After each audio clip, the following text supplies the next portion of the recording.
Court now adjourning in the case of the alleged mastermind in the Ntuthuko murder case. Earlier, the state accused Ntuthuko Shoba of providing contradictory evidence in his communications between him and the convicted murderer, Muzikayise Malephane, on the day of the killing. Our reporter Linda Mnisi in court for us. He joins us now live. Linda, good afternoon to you. Thank you for your time this afternoon. What developments there in court today? Well, we've seen, Stephen, the conclusion of Ntuthuko Shoba's testimony this afternoon as he wrapped up, cross-examination, giving details around particularly the number where his landline is said to have called his main phone and, of course, the disputed number. You'll remember for a very long time he has been disputing that the number that's said to have contacted Muzikayise Malephane does not belong to him. And throughout his testimony, we heard him say that he cannot make any comments based on that number. Now, later, of course, in the proceedings, I guess from both the defense and the state trying to establish exactly where they stand and what his response is in terms of the calls that have, that were made to this particular number. They also managed to call one of the people that live in his complex. We understand this is also one of his friends. Initially, this Zakeles Tole was meant to be a state witness, but the defense made a request to the state to make him available to them. They brought him to the stand to particularly testify around the issue of cash build, where they said to have met at cash build on the 6th of June, where Muzikayise Malephane alleged that they had a brief conversation with Ntuthuko Shoba. But he says that that perhaps did not happen because at no point did he see them having a private moment or even having a private chat. But to get a response on today's proceeding, I'm joined by Dumisang Katake. He is Tsegofatsopule's uncle.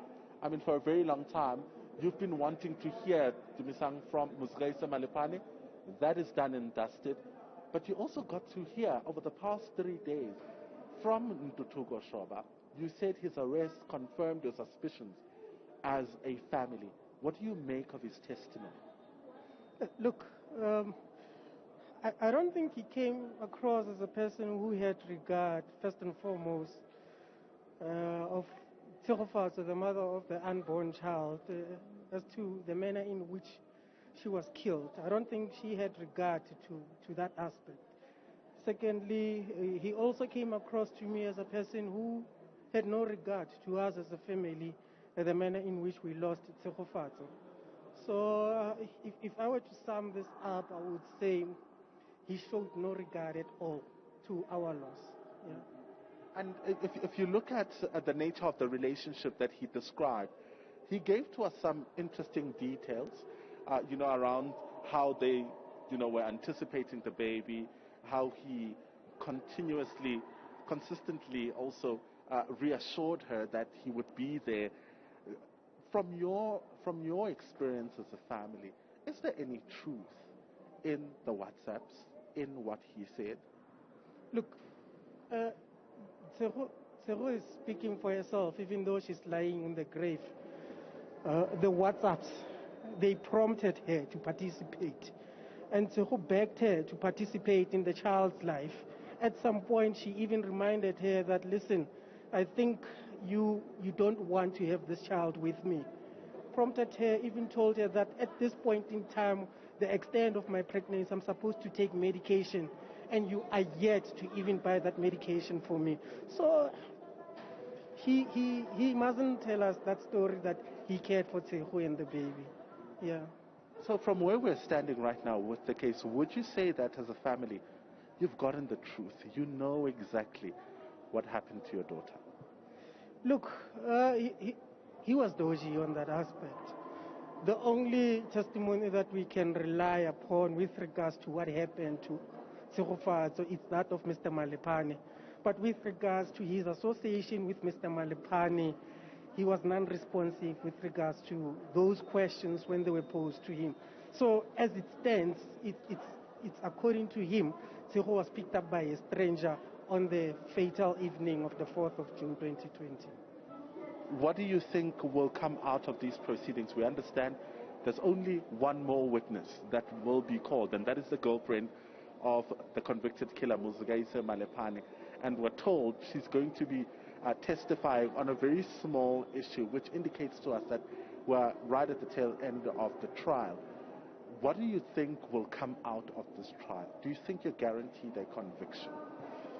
I am hoping, and I still believe that from where we are with regards to the state's case and how they managed to safeguard even the pinging of the phones and the pattern in terms of which that phone seemed to be at the same time at the same place where Mr. Shoba was. I am hopeful that they will actually secure a conviction. All right, there you have it. Dumisang Katake is Tsegofatsopule's uncle, giving us a sense of where the family is, Stephen, in terms of this particular trial. Like I indicated when I was posing questions to him about where the case is right now, seemingly we're right at the tail end, because the next witness that will take the stand, that is tomorrow afternoon, just after 2 o'clock. Kondeni, who is Muzikayise Malephane's girlfriend, will be taking the stand, and we understand her testimony will be very, very short. Now, it's quite interesting because she is the owner of the Jeep that is said to have picked up Tsegofatsopule from Ntuthuko Shoba's complex, and of course, Ntuthuko saying that the person in that particular Jeep, he couldn't identify that person as he was wearing a mask and a cap. But it's interesting also that it was further probed how or whether or not Muzikayise was a person who would generally wear a mask. Why was he a mask-wearing person?